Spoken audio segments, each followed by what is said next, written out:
Welcome to the 1 versus 1 Commander rules update. There was a really big rules change on this past Friday, and I wanted to record a video on it, and it's going to have a really good positive impact on the channel. I cannot wait to kind of break down some of these rule changes for you. But before we jump into the video, this is brought to you by mtgotraders.com. They've got you covered for all of your brand new 1 versus 1 card needs. So, one of the biggest rule changes that they've released this past Friday is that there are no more partners. Now, that doesn't mean you can't play Thrasios or Vial Smasher or Taima, but long story short, you can't have two partners in the command zone. Their main reasoning for this is basically partner commanders start off with an extra card in their hand by having two commanders in the command zone, which honestly, I'd never really even thought about that one.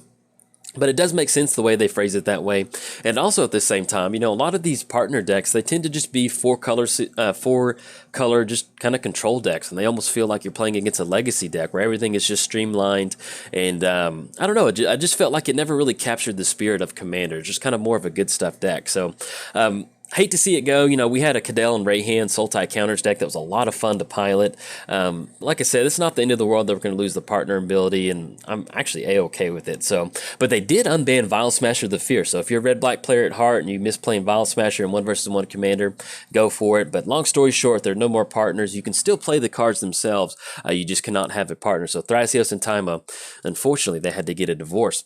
Now, I don't know. I just like thinking about them trying to split. I mean, obviously, Thrasios is going to get the green-blue cards, and Taima is going to get the white-black cards, but maybe Taima has a better lawyer, and she gets a few more cards on her side of the field. I don't know. Anyway, all right, one of the other big rule changes is they finally added back all that fast mana that we all love. So stuff like Soul Ring, Mana Crypt, Mox Diamond, also stuff like Mana Vault and Chrome Mox. A lot of this stuff was banned because in 1 versus 1, you know, if you get down Soul Ring, typically, most of the time, you're going to win the game if you get down Soul Ring in 1 versus 1. You know, it's really hard to kind of beat that sort of quick mana.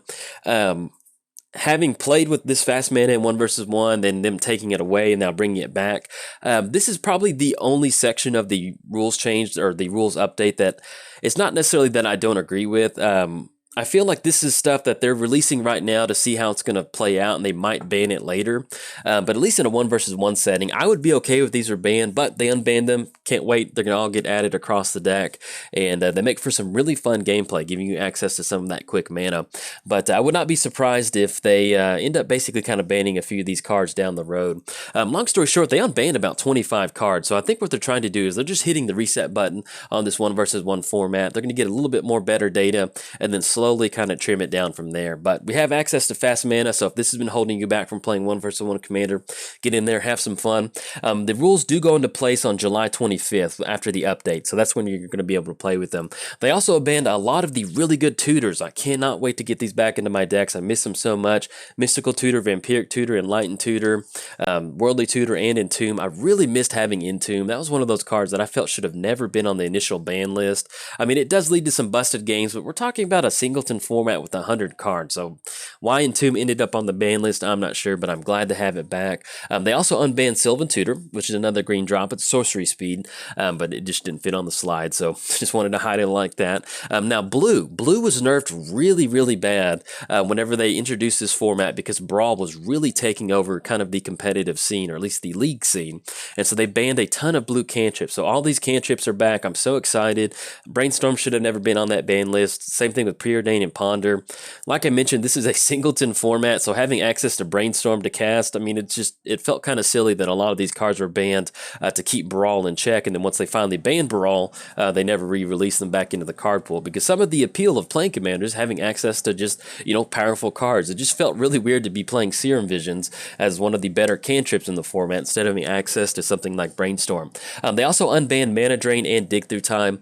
I love Dig Through Time. I love being able to have access to like the top 7 cards of your library in Mana Drain. It's such a really fun tempo card.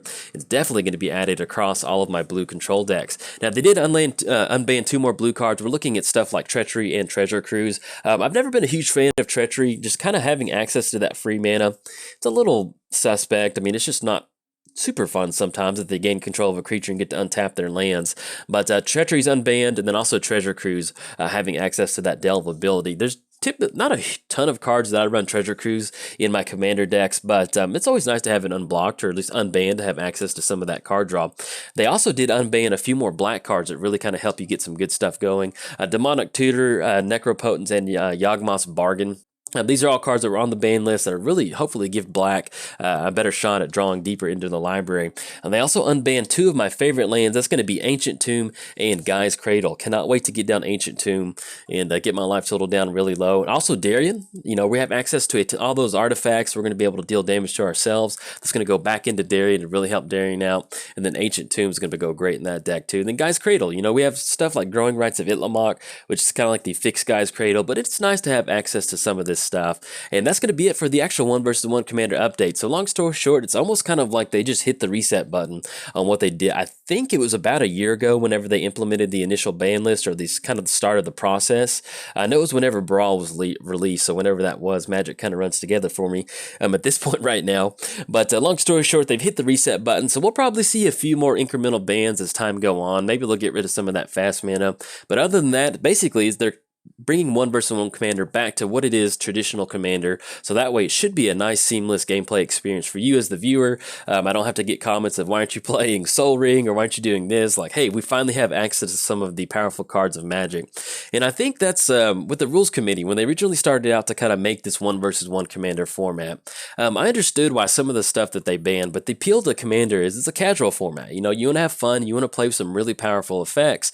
And when they start to take away some of the best cards in Magic's history, it just kind of watered down the format and made it not be that fun. You know, I play Magic Commander every single day, and whenever they introduced the 1 versus 1 commander format, about half the people stopped playing. You know, when I get up in the morning to record, there would probably be about 10 to 15 games going on.